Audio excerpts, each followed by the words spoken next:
बदलाव होने जा रही है। कालेबा मानव तो देव नहीं तो माननी के ऊपर सब कुछ होता है। धन्य माता पिता इसे बेटी को जन्म दिया जो इस शिव महापुराण में जगत जननी माता पार्वती जगत जगदम्बा का रूप धारण करके इस पांडाल में बैठी हुई है। जितनी माताएं हैं वस्त्र लाई हैं ऐसे आएंगी और धीरे से कलशा छुआ करके उस बेटी के गोद में रखते जाएंगे और कहिएगा कि हे माता, हे गौरा माँ, हे जगत जननी माता, ये मेरे घर का, अपने घर का नाम ले लीजिएगा, ये मेरे घर का सगुन है, इसे स्वीकार करें। अरे अरे सगुनी, अरे अरे सगुनी तो अरे सगुना अरे तो हरे सगुनवा हो सगुनी अरे होई है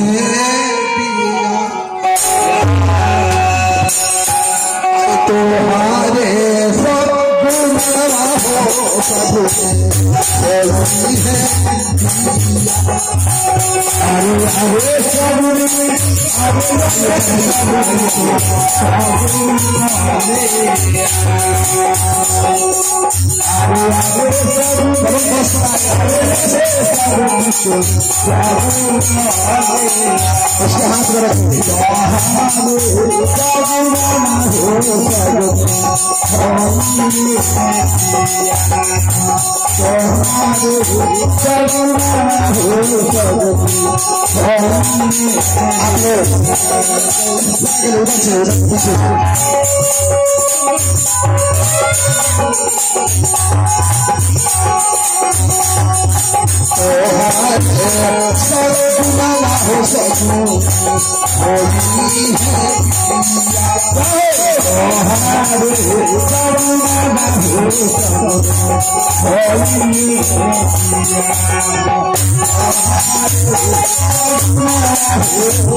हेलो माई, मैं तो उधर है,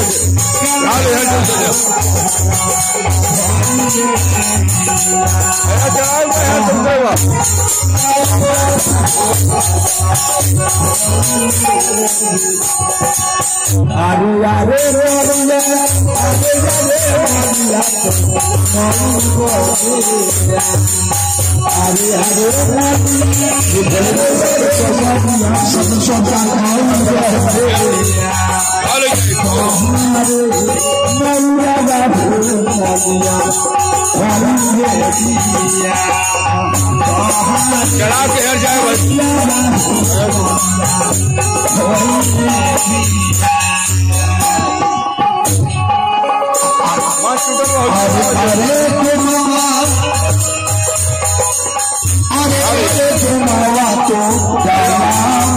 चढ़ा के हो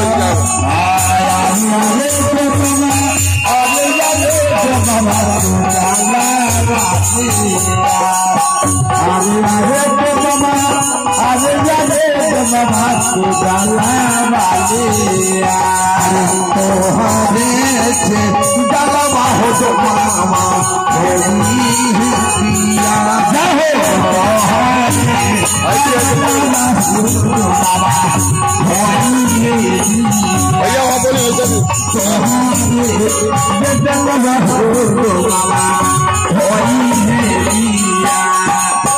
अरे अरे कोई अरे अरे कोई अरे अरे कोई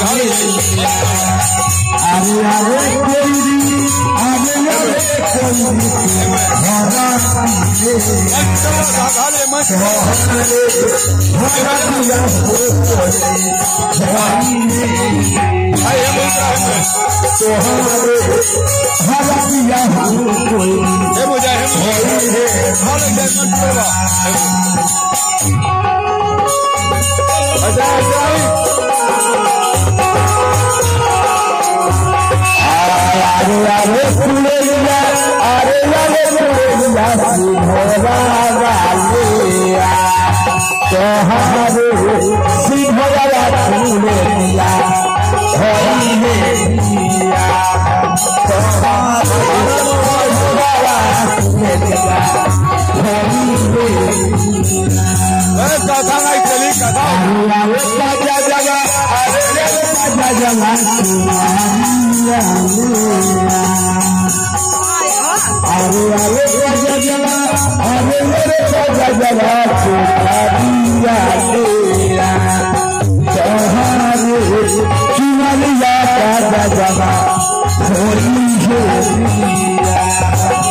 Hey,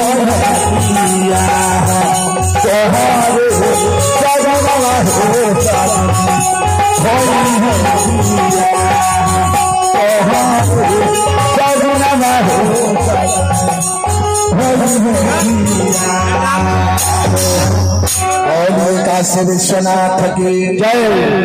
मैं कहा कि जितनी माताएं जो वस्त्र लाई है केवल सब मिठाई जो देना है, चावल कोई नहीं चढ़ाएंगे, केवल वस्त्र चढ़ाएंगे। और कोई बाकी हो तो आ जाए।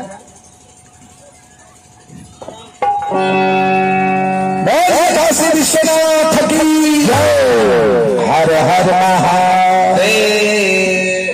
महाराज सौभाग्य इस नगर में धनी और बेटी इस समय जगत जननी माता जगदम्बा का रूप धारण की है। मेरे महादेव जो जिंदगी में बेटी सोच लेगी, सोचने में टाइम लगेगा, मेरे महादेव को पूरा करने में टाइम नहीं लगेगा। और ये जगत जननी दुर्गा मैया के अब सगुन उठ गई। सखी लोग गीत का बता बारात आने के टाइम हो गए। इन्हें माटी कोड़ा था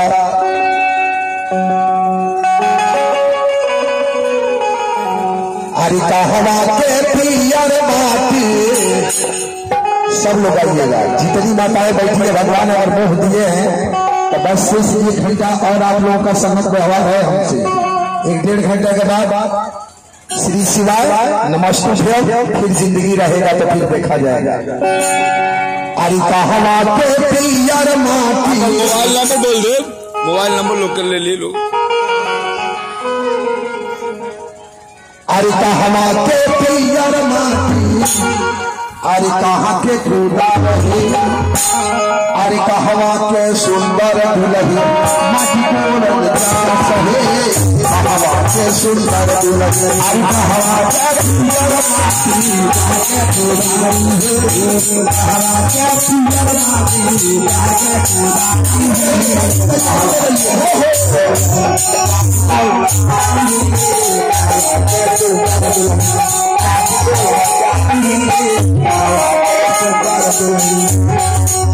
माटी को रंगता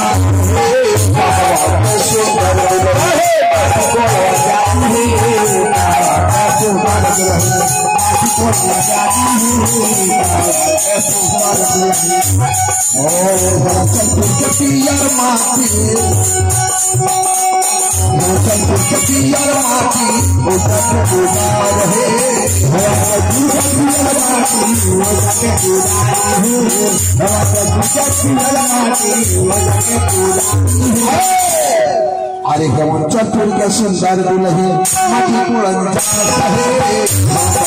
सुंदर दुल्ही अरे माटी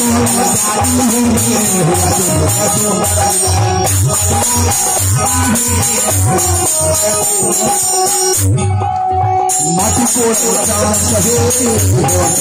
सुंदर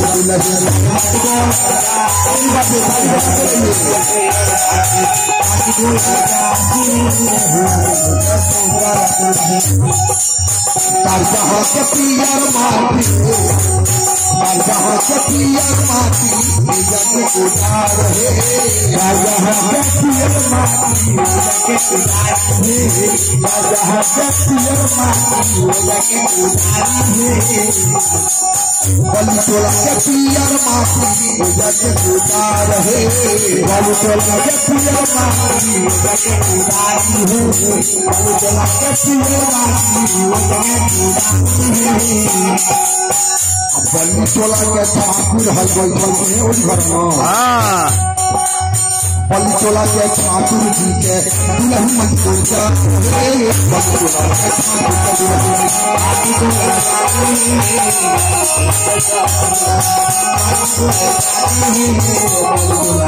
टोला के दादी के घर में कौन टोला पर हो? कौन गाँव है? बुझराम टोला के पियर माटी, बुझराम टोला के पियर माटी जग उदार है। बुझराम टोला के पियर माटी जग उदार है। बुझराम टोला के पियर माटी जग उदार है। बाजी के आपन दुल्हन दूसर के नहीं, दूसर के नहीं नेताजी, नेताजी के आपन दुल्हन माटी को रंगता सहे। के आपन दुल्हन अरे माटी को रंगता है। नेताजी के सुंदर दुल्हन माटी को रंगता है। नेताजी के सुंदर दुल्हन। बोलिए आनंद भगवान की, काशी विश्वनाथ की। हो गई इन जौन बाटे इंतजार होता कि बारात ना आए। भगवान भोलेनाथ 80 वर्ष पुरनिया में रात में सुतल वाली पूरा देवता 33 कोट देवता कैलाश पर्वत पर पहुंच गई। भगवान विष्णु जी गई, हे नारायण, हे भोलेनाथ, आज रात बारात हो अरे रात में सुतल वाली जैसे बात की कहनी महाराज भगवान भोलेनाथ कहता नहीं बरतिए जाएगा हमारा विष्णु भगवान के प्रभु आज सब बराती में जाएगा बारात जाई रौदा तैयार होकर ठीक डूबे जाता।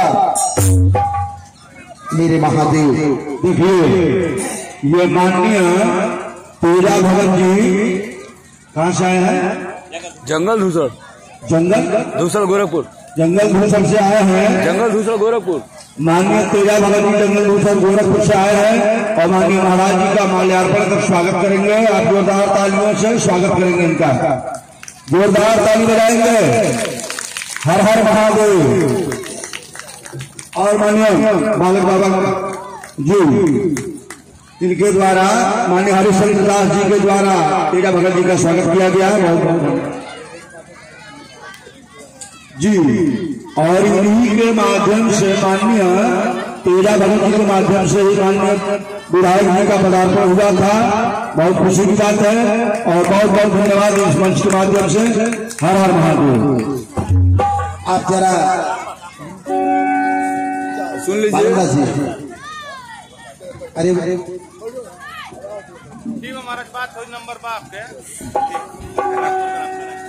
बोलिए आनंद कंद भगवान की। भगवान विष्णु का भी हे नारायण, हे भोलेनाथ, आज रात बारात चाहिए रौदा सुतल वाली। भगवान भोलेनाथ कहनी तब से बात किया जाए तो हम सबके सिरसू लगावेला मारे जाऊ कौन कौन साबुन चलेला मोल मली नहा करे। अब बाबा कौन तो नहाता नहीं, बाबा के कौन क्रीम बा, कौन पाउडर बा, कौन फेस वाश बा। अरे रखिया उठाई बाबा, अरे मोल लगनी देहिया विचार करीना। इतना रखिया रहे ना सब के क्रीम पाउडर से नहाला, बाबा रखिया लगनी मोल।